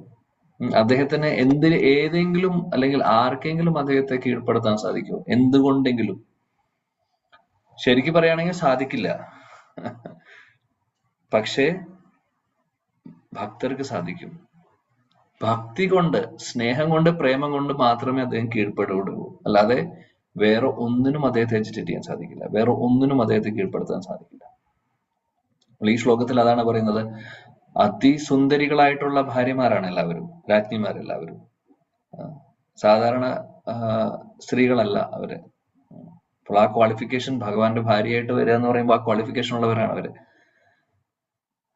അപ്പോൾ കാമദേവനെയും ഒരുപക്ഷെ മഹാദേവനെ വരെ ചിലപ്പോൾ ഒന്ന് എജിറ്റേറ്റ് ചെയ്യാം അവർക്ക്. അത്രമാത്രം സൗന്ദര്യമായിരുന്നു, അത്രമാത്രം ഒരു ആകർഷണമായിരുന്നു ഈ രാജ്ഞിമാർക്കൊക്കെ. എന്നാൽ ഭഗവാൻ കൃഷ്ണന്റെ അടുത്ത് ഇതൊന്നും പോയില്ല. അപ്പോൾ അതാണ് ഇവിടെ പറയുന്നത് ഈ ശ്ലോകത്തില്. ഭഗവാൻ കൃഷ്ണന്റെ ആ സ്ഥാനം, ആത്മാരാമനായിട്ടുള്ള ഭഗവാന് വേറെ ഒരാളുടെ നിന്ന്, വേറെ ഒരു വ്യക്തിയിൽ നിന്ന് ഒന്നും ആവശ്യമില്ല. ആക്ച്വലി സെൽഫ് സാറ്റിസ്ഫൈഡ് ആണ് അദ്ദേഹം. പക്ഷെ അദ്ദേഹത്തിന് ഒരു കാര്യം മാത്രമാണ് ആഗ്രഹമുള്ളൂ, ഭക്തി മാത്രം. സ്നേഹത്തോടു കൂടി ആരെങ്കിലും ഭഗവാനെ സേവിക്കുന്നുണ്ടോ, സ്നേഹിക്കുന്നുണ്ടോ, ആ സ്നേഹമാണ് അദ്ദേഹം റെസിപ്രോക്കേറ്റ് ചെയ്യുന്നത്. അല്ലാതെ അദ്ദേഹത്തിന്റെ സെൻസസിന് ഒന്നും സംഭവിക്കുന്നില്ല. ഇവിടെ രാജ്ഞിമാരുടെ കാര്യം തന്നെ എടുക്കുവാണെങ്കിൽ, രാജ്ഞിമാരുടെ ആ സ്ത്രീകളുടേതായിട്ടുള്ള സൗന്ദര്യത്തിന്റെ മുകളിലായിരുന്നില്ലേ ഭഗവാന്റെ അട്രാക്ഷൻ? അല്ലെങ്കിൽ ആ സൗന്ദര്യം കൊണ്ടോ, അല്ലെങ്കിൽ ആ സ്ത്രീയുടെ ക്യാരക്ടർ വെച്ചിട്ടോ, അല്ലെങ്കിൽ ആ സ്ത്രീയുടെ രൂപം കൊണ്ടോ സ്വഭാവം കൊണ്ടോ ഉള്ള ആ ഒരു കാര്യം കൊണ്ട് ഭഗവാനെ അട്രാക്ട് ചെയ്യാൻ സാധിക്കില്ല.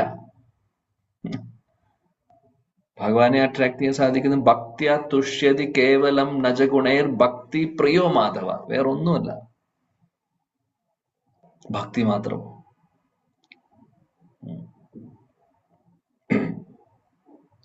കുബ്ജ എന്ന് പറയുന്ന സ്ത്രീ വളരെ ഭംഗിയുള്ള സ്ത്രീയായിരുന്നു അല്ലെ, കൂഞ്ഞുള്ള സ്ത്രീയായിരുന്നു. പക്ഷെ കുബ്ജയുടെ ഹൃദയത്തിൽ ഭഗവാനോട് ഇഷ്ടമുണ്ടായിരുന്നു, സ്നേഹമുണ്ടായിരുന്നു. കുബ്ജ സ്നേഹത്തോട് കൂടിയിട്ട് ഭഗവാനെ സേവിച്ചു. കുബ്ജയുടെ ജോലി എന്തായിരുന്നു? കംസ മഹാരാജാവിന് പെർഫ്യൂം ഉണ്ടാക്കി കൊടുക്കുന്ന ജോലിയായിരുന്നു. അതിമനോഹരമായിട്ടുള്ള സുഗന്ധ ദ്രവ്യങ്ങൾ കൊണ്ട് ഉണ്ടാക്കിയിട്ടുള്ള പെർഫ്യൂംസ് ആയിരുന്നു അവരുടെ കയ്യിൽ ഉണ്ടായിരുന്നത്. കൃഷ്ണൻ പോയി ചോദിച്ചു, എനിക്ക് തരുമെന്ന് ചോദിച്ചു. കുബ്ജ ഒരു നിമിഷം പോലും സംശയത്തിലാവാതെ ഉടനെ തന്നെ എല്ലാം എടുത്തു കൊടുത്തു. കൊടുക്കുമല്ല, തേപ്പിച്ചു കൊടുത്തു കൃഷ്ണനും ബലരാമനെയും. ഒരുപാട് സന്തോഷമായി ഭഗവാന്. ഒരുപാട് അദ്ദേഹത്തിന് സന്തോഷമായപ്പോൾ അദ്ദേഹം കുബ്ജയുടെ കൂനും മാറ്റി കുബ്ജ സുന്ദരിയായി മാറി ഭഗവാന്റെ സ്പർശനത്താൽ. അപ്പോൾ അവിടെ ഭഗവാൻ അട്രാക്ട് ആയത് കുബ്ജയുടെ ഭംഗിയോ സൗന്ദര്യമോ അല്ല. കാര്യം സൗന്ദര്യത്തിന്റെ കാര്യത്തിൽ കുബ്ജ അങ്ങനെയായിരുന്നു ആദ്യം. പക്ഷെ ആ ഡിവോഷൻ, ഉള്ളിലുള്ള പ്രേമം, ഉള്ളിലുള്ള സ്നേഹത്തിലാണ് അദ്ദേഹം കീഴ്പ്പെടുന്നത്. ഗജേന്ദ്രന്റെ കാര്യമാണെങ്കിലോ, ഗജേന്ദ്രൻ ഒരു ആനയായിരുന്നു, മൃഗമായിരുന്നു, മൃഗശരീരത്തിലിരിക്കുന്ന ഒരു വ്യക്തിയാണ് ഗജേന്ദ്രൻ. ഗജേന്ദ്രന്റെ അടുത്തും ഭഗവാൻ വന്നു. അപ്പോൾ അതാണ് ഭഗവാനെ അട്രാക്ട് ചെയ്യുന്നത് ഭക്തി മാത്രം. ഭക്തിയ തുഷ്യതി കേവലം നചഗുണേർ ഭക്തി പ്രിയോ മാധവ, വേറൊന്നുമല്ല, നത്തിങ് എൽസ്. അതാണ്. അപ്പൊ ഇവിടെ ഈ രാജ്ഞിമാര് ഭഗവാൻ രാജ്ഞിമാരെ സേവിക്കുന്നുണ്ട്, ഭാര്യമാരെ നല്ല രീതിയിൽ റെസിപ്രോക്കേറ്റ് ചെയ്യുന്നുണ്ട്. പക്ഷെ അത് ഭഗവാൻ അവരുടെ സൗന്ദര്യത്തിൽ വീണിട്ട് ചെയ്യുന്നതല്ല. ഈ ലോകത്തുള്ള പുരുഷന്മാരെ പോലെ ഭഗവാൻ അതീന്ദ്രിയ അദ്ദേഹം സ്പിരിച്വൽ ആണ് 100%. അദ്ദേഹത്തിന്റെ ഇന്ദ്രിയങ്ങളും സ്പിരിച്വൽ ആണ്. അദ്ദേഹം റെസിപ്രോക്കേറ്റ് ചെയ്യുന്നത് അവരുടെ സ്നേഹം കൊണ്ട്, അവരുടെ സ്നേഹത്തിന്റെ മുകളിലാണ് അദ്ദേഹം റെസിപ്രോക്കേറ്റ്. അതിപ്പോ സ്ത്രീ ആവണമെന്നില്ല, ആയാൽ പോലും അദ്ദേഹം റെസിപ്രോക്കേറ്റ് ചെയ്യും സ്നേഹം ഉണ്ടെങ്കിൽ. അതിനുള്ള ഉദാഹരണമാണ് ഗജേന്ദ്രന്റെയും കുബ്ജയുടെ കാര്യങ്ങൾ നമ്മൾ പറഞ്ഞത്. സോ അതാണ് നമ്മൾ ഈ ഒരു ശ്ലോകത്തിൽ നിന്ന് പഠിക്കുന്നതും ഓർക്കേണ്ടത്, അല്ലെങ്കിൽ പ്രധാനപ്പെട്ട ഒരു പോയിന്റ്. ഈ ലോകത്ത് നടക്കുന്നത് നേരെ തിരിച്ചാണ്. ഈ ലോകത്ത് ഒരു പുരുഷനും സ്ത്രീയും ഒരുമിച്ച് വരാൻ ആഗ്രഹിക്കുന്നു, അവര് അട്രാക്റ്റഡ് ആവുന്നു. അട്രാക്റ്റഡ് ആയി കഴിഞ്ഞു കഴിഞ്ഞാൽ അവിടെയാണ് പിന്നെ റിലേഷൻഷിപ്പ് സ്റ്റാർട്ട് ചെയ്യുന്നത്. ആക്ച്വലി ഈ ലോകത്തിലെ ഏറ്റവും, അല്ലെങ്കിൽ ഈ ലോകത്തിന്റെ ബേസ് എന്ന് പറഞ്ഞു കഴിഞ്ഞാൽ തന്നെ, ഈ ലോകത്തിലെ ഗുണങ്ങളും അല്ലെങ്കിൽ ഇവിടെയുള്ള ഷാക്കിൾ, അല്ലെങ്കിൽ ഇവിടെയുള്ള ചങ്ങല, നമ്മുടെ കയ്യിലും കാലിലും കഴുത്തിലൊക്കെ ഉള്ള ചങ്ങല, ഭൗതിക ലോകത്തിലേക്കുള്ള ചങ്ങല, അതിന്റെ ഏറ്റവും വലിയ കാരണം ഇതാണ്, ഈ ഫീമെയിൽ അട്രാക്ഷൻ ആണ്. കാര്യം അവിടെ നിന്നാണ് റിലേഷൻഷിപ്പ് സ്റ്റാർട്ട് ചെയ്യുന്നത്. ഏത് റിലേഷൻ ആണെങ്കിലും, ഫാമിലിയായി, പിന്നെ കുട്ടികളായി, പേരക്കുട്ടികളായി, വീടായി, കാറായി, ബാങ്കായി, സാധനങ്ങളായി, ഓരോ അട്രാക്ഷനും കൂടി വരുന്നു. ഓരോ കാര്യങ്ങളും ഫ്രണ്ട്ഷിപ്പായി, അങ്ങനെ എല്ലാം ഇതിന്റെ ബേസ് ഇവിടുന്നാണ്. സോ അതുകൊണ്ട് ഇവിടെ നമ്മളെ ഓർമ്മിപ്പിക്കുന്നു, നമ്മുടെ ആചാര്യന്മാര്, ശില പ്രഭുപാദ് ഓർമ്മിപ്പിക്കുന്നു, ഭക്തിയുത സേവനങ്ങളിലൂടെ മാത്രമാണ്, ഭക്തരുടെ സംഘത്തിലൂടെ മാത്രമാണ് നമുക്ക് ഈ ഒരു ഭൗതിക ചങ്ങലയിൽ നിന്ന് രക്ഷപ്പെടാൻ സാധിക്കുകയുള്ളൂ. അപ്പോൾ ഏത് റിലേഷൻഷിപ്പിലാണ് നമ്മൾ ഇരിക്കുന്നത് എന്നുണ്ടെങ്കിൽ ആ റിലേഷൻഷിപ്പിനെ നമ്മൾ കൃഷ്ണാവബോധത്തിലൂടെ നോക്കി കണ്ടുകൊണ്ട് കാര്യങ്ങൾ ചെയ്യുക. അതാണ് ചെയ്യേണ്ടത്. അല്ലാതെ ഇന്ദ്രിയ സുഖഭോഗങ്ങളുടെ പുറകിൽ ഓടാൻ നിന്ന് കഴിഞ്ഞാൽ നമ്മൾ ഇവിടെ തന്നെ ഇരിക്കുകയുള്ളൂ. അത് നമ്മളെ ഓർമ്മിപ്പിക്കുകയാണ് വീണ്ടും. പിന്നെ ഇവിടെ കാമദേവനെ കുറിച്ച് പറഞ്ഞു. കാമദേവൻ പോലും അട്രാക്റ്റഡ് ആവും ചിലപ്പോൾ ഈ രാജ്ഞിമാരുടെ സൗന്ദര്യത്തെ കുറിച്ച് വർണ്ണിക്കുന്നതാണത്. ആക്ച്വലി ആ ഒരു കമ്പാരിസൺ ചെയ്യുന്നതാണ്. കാര്യം അത്രമാത്രം സൗന്ദര്യമാണ് അവർക്കുള്ളതെന്ന് പറയാൻ വേണ്ടിയിട്ടാണ് കാമദേവന്റെയും മഹാദേവന്റെയും ഒരു എക്സാമ്പിൾ പറഞ്ഞിട്ടുള്ളത്. അല്ലാതെ മഹാദേവൻ ഒരിക്കലും ഇതിന്റെ പുറകിൽ വീഴില്ല. അത് ഓർക്കണം നമ്മൾ. ഒരു കമ്പാരിസൺ നടത്തിക്കണമെന്ന് മാത്രം. എന്തിനു വേണ്ടിയിട്ടാണ്? അത്രമാത്രം സൗന്ദര്യം ഉണ്ട് എന്നുള്ളത് കാണിക്കാൻ വേണ്ടിയിട്ട് ഒരു കമ്പാരിസൺ ചെയ്തു എന്ന് മാത്രം. ഭാഗവതം. മഹാദേവൻ അട്രാക്റ്റഡ് ആയി മോഹിനിമൂർത്തിയുടെ മുമ്പിൽ, ഒരു സംശയമില്ല കാര്യത്തിൽ. അത് മഹാദേവൻ തന്നെ പറയുന്നു, സമ്മതിച്ചിട്ടുണ്ട്. ശ്രീമദ് ഭാഗവതത്തിൽ അതിനെ കുറിച്ച് വളരെ ഭംഗിയായിട്ട് വിവരിക്കുന്നുണ്ട്. കുറെ ശ്ലോകങ്ങൾ തന്നെയുണ്ട് മോഹിനിമൂർത്തിയുടെ പുറകിൽ പോകുന്നത്. എന്നാൽ മൂർത്തിയുടെ പുറകിൽ പോയ സമയത്ത് പാർവതി ദേവിക്ക് വിഷമമൊന്നും ഉണ്ടായിരുന്നില്ല. അത് മനസ്സിലാക്കണം. പാർവതി ദേവിയോട് പറഞ്ഞു ഓൾറെഡി, ആ രൂപം കാണാൻ ഞാൻ ആഗ്രഹിക്കുന്നു. ദേവന്മാർക്ക് കാണിച്ചു കൊടുത്തു, ഞാൻ ആ രൂപം കാണാൻ ആഗ്രഹിക്കുന്നു. അപ്പോൾ ദേവി പറഞ്ഞു, എന്നാ ഞാനും കൂടെയുണ്ട്, നമുക്ക് ഒരുമിച്ച് പോവാന്ന് പറഞ്ഞു. എന്റെ സഹോദരന്റെ രൂപം എനിക്കും കാണണം എന്ന് പറഞ്ഞു. അവർ രണ്ടുപേരും കൂടിയിട്ട്, ഹസ്ബൻഡും വൈഫും കൂടിയിട്ടാണ് പോകുന്നത്. പോയതിനു ശേഷവും പക്ഷെ ഭഗവാൻ കൃഷ്ണന്റെ മുമ്പിൽ ഭഗവാൻ വിഷ്ണു അദ്ദേഹത്തിന്റെ ആരാധ്യ പുരുഷനാണ്. അപ്പോൾ മോഹിനിമൂർത്തിയുടെ മുമ്പിൽ മഹാദേവന് അട്രാക്ഷൻ തോന്നിയെന്നുണ്ടെങ്കിൽ അത് ഒരു ഭക്തന് ഭഗവാനോട് തോന്നുന്ന അട്രാക്ഷൻ ആണ്. അത്രയേ ഉള്ളൂ. സോ അത് നല്ല കാര്യമാണ്. അത് നെഗറ്റീവ് സെൻസിൽ എടുക്കേണ്ട കാര്യമല്ല. എന്നാൽ ഈ ലോകത്തുള്ള അട്രാക്ഷൻസ് അങ്ങനെയല്ല. ഈ ലോകത്തുള്ളത് വെറും ഇന്ദ്രിയ സുഖഭോഗങ്ങൾ, ആത്മേന്ദ്രിയ പ്രീതി, വാഞ്ച, ഫലേകാം.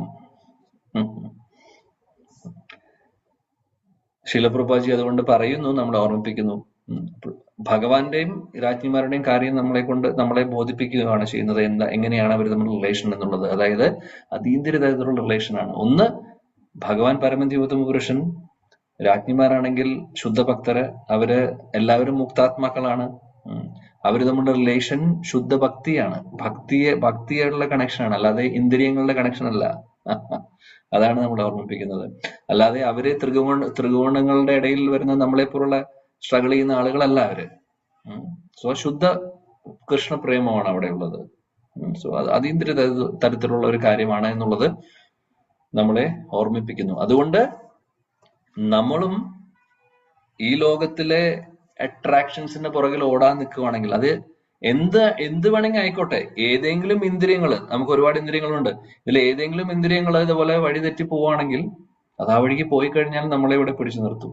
അങ്ങനെയാണ് നമ്മളിവിടെ എല്ലാവരും ഇരിക്കുന്നത്. കാമദേവൻ പല രീതിയിലൂടെ അസ്ത്രം എറിയാൻ നോക്കുന്നുണ്ട് നമ്മുടെ മുകളിലേക്ക്. സോ അതിൽ നമ്മൾ വീഴുവാണെങ്കിൽ, നമ്മൾ വീണാണ് നമ്മൾ ഇപ്പോഴും ഇരിക്കുന്നത് ഇവിടെ. ആക്ച്വലി ഈ ലോകത്ത് നിന്ന് ഇതുവരെ രക്ഷപ്പെട്ടിട്ടില്ല നമ്മൾ. എത്ര ജന്മജന്മാന്തരങ്ങളായി എന്നുള്ളത് നമുക്കറിയില്ല. എന്തായാലും ഇതുവരെ ഈ ഒരു നിമിഷം വരെ നമ്മളെല്ലാവരും ഇവിടെയുണ്ട്. അപ്പൊ അതിന്റെ അർത്ഥം ഇന്നും ഇന്നലെ തുടങ്ങിയിട്ടുള്ള കാര്യമല്ല. സൃഷ്ടി എന്ന് സംഭവിച്ചിട്ടുണ്ടോ അന്ന് മുതലേ നമ്മളുണ്ട്. ഇതുവരെ രക്ഷപ്പെട്ടിട്ടില്ല. കാര്യം പ്യൂരിഫിക്കേഷൻ ആയിട്ടില്ല. കാരണം ഈ ലോകത്തുള്ള സാധനങ്ങളുടെ പുറകിലാണ് നമ്മൾ ഓട്ടം. ലോകത്തിലുള്ള കാര്യങ്ങളുടെ പുറകിൽ നമ്മൾ ഓടുന്നു, ഇന്ദ്രിയ സുഖഭോഗത്തിന്റെ പുറകിൽ ഓടുന്നു, ഭഗവാനെ മറക്കുന്നു, വീണ്ടും അടുത്തൊരു ജന്മം എടുക്കേണ്ടി വരുന്നു. അതങ്ങനെ റിപ്പീറ്റ് ചെയ്ത് പോവാണ് ചെയ്യുന്നത്. അതുകൊണ്ട് ഇനി നമ്മൾ ചെയ്യേണ്ടത്, ഇതൊക്കെ നമ്മളെ പഠിപ്പിക്കുന്നു ഭാഗവതം. ഭാഗവതം നമ്മളെ പഠിപ്പിക്കുന്നു, ഭഗവാന്റെ ഭക്തരും കൂടിയിട്ട് നമ്മളെ പഠിപ്പിക്കുന്നു. സോ അത് നമ്മൾ നല്ല രീതിയിൽ മനസ്സിലാക്കിക്കൊണ്ട് ആ കാമദേവനെ ആഗ്രഹിക്കുക. ഏത് കാമദേവൻ? ജയതി ജനനിവാസോ ദേവകീ ജന്മവാദോ യദുവര പരിഷത് സ്വൈർദോർഭിരസ്യന്ന ധർമ്മം സ്ഥിരചര വൃജിനഗ്ന സുസ്മിതാ ശ്രീമുഖേന വ്രജപുരവനിതാനാം വർദ്ധയൻ കാമദേവം. ആ കാമദേവൻ പരമദിവ്യത്വം പുരുഷൻ കൃഷ്ണൻ, വൃന്ദാവനത്തിലെ കാമദേവൻ, അത് കൃഷ്ണനാണ്. ആ കാമദേവൻ മതി നമുക്ക്. ഇവിടെയുള്ള കാമദേവന്റെ ആവശ്യമില്ല ഭൗതിക ലോകത്തില്. കാമാനുക ഭക്തി, ഭക്തിയെ രണ്ടായിട്ട് പറയുന്നു. കാമാനുക ഭക്തി ഭക്തിരസാമർ സിന്ധുവിൽ പറയുന്നതാണ്. രാഗഭക്തി, രാഗാത്മിക ഭക്തി രണ്ട് തരത്തിലുണ്ട്. ഒന്ന് കാമാനുക ഭക്തിയും ഒന്ന് സംബന്ധാത്മിക ഭക്തി. അപ്പോൾ കാമാത്മിക ഭക്തി എന്ന് പറയുന്നതാണ് ആക്ച്വലി ഗോപികമാരും കൃഷ്ണനും തമ്മിലുള്ള റിലേഷൻ, രാധാറാണിയും കൃഷ്ണനും തമ്മിലുള്ള റിലേഷൻ കാമാത്മിക ഭക്തി എന്ന് പറയും. സംബന്ധാനുക ഭക്തി എന്ന് പറഞ്ഞു കഴിഞ്ഞാല് യശോദറാണിക്ക് കൃഷ്ണനോടുള്ള റിലേഷൻ, ഫ്രണ്ട്സിന് കൃഷ്ണനോടുള്ള റിലേഷൻ, അതൊക്കെ. അപ്പോൾ കാമാത്മിക ഭക്തിയെ വേർതിരിച്ച് പറയുന്നു. അപ്പോൾ കാമം എന്നുള്ള വാക്ക് അതുകൊണ്ട് വേർതിരിച്ച് ഇത് രണ്ടും തമ്മിലുള്ള ഇന്റൻസിറ്റി വ്യത്യാസം ഉണ്ടോ എന്ന് മനസ്സിലാക്കി തരാൻ വേണ്ടിയിട്ടാണ് ശീലറൂപ ഗോസ്വാമി കാമം എന്നുള്ള വാക്ക് ഉപയോഗിക്കുന്നത്. പക്ഷേ അത് ഈ ഭൗതിക ലോകത്തിലെ കാമമേ അല്ല, അതല്ല.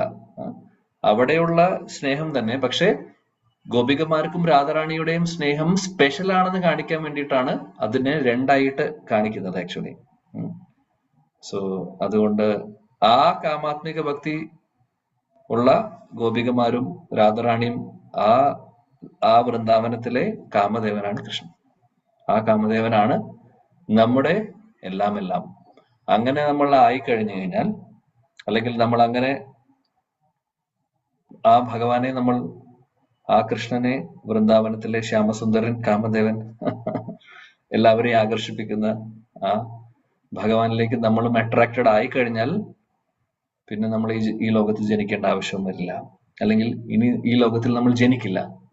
സോ അതാണ് നമ്മുടെ എല്ലാവരുടെയും ലക്ഷ്യം, അല്ലെങ്കിൽ ലക്ഷ്യമാവേണ്ടത് ഓരോരുത്തരുടെയും. ആ ഒരു കാര്യം ഓർത്തുകൊണ്ട് ഗുരുജനങ്ങളുടെ തൃപാദങ്ങളിൽ നമസ്കരിച്ചുകൊണ്ട് ശീല ശുകദേവ് ഗോസ്വാമിയുടെയും പരീക്ഷിത് മഹാരാജാവിന്റെയും തൃപാദങ്ങളിൽ നമസ്കരിച്ചുകൊണ്ട് അവരുടെ മഹാകാരുണ്യം കൊണ്ട് ശ്രീമദ് ഭാഗവതം നമുക്ക് കേൾക്കാൻ സാധിച്ചു. ശീല വ്യാസദേവന്റെ മഹാകാരുണ്യം കൊണ്ട് അദ്ദേഹം ഇതെല്ലാം ഒരു ഗ്രന്ഥരൂപത്തിലാക്കി നമുക്ക് തന്നിരിക്കുന്നു.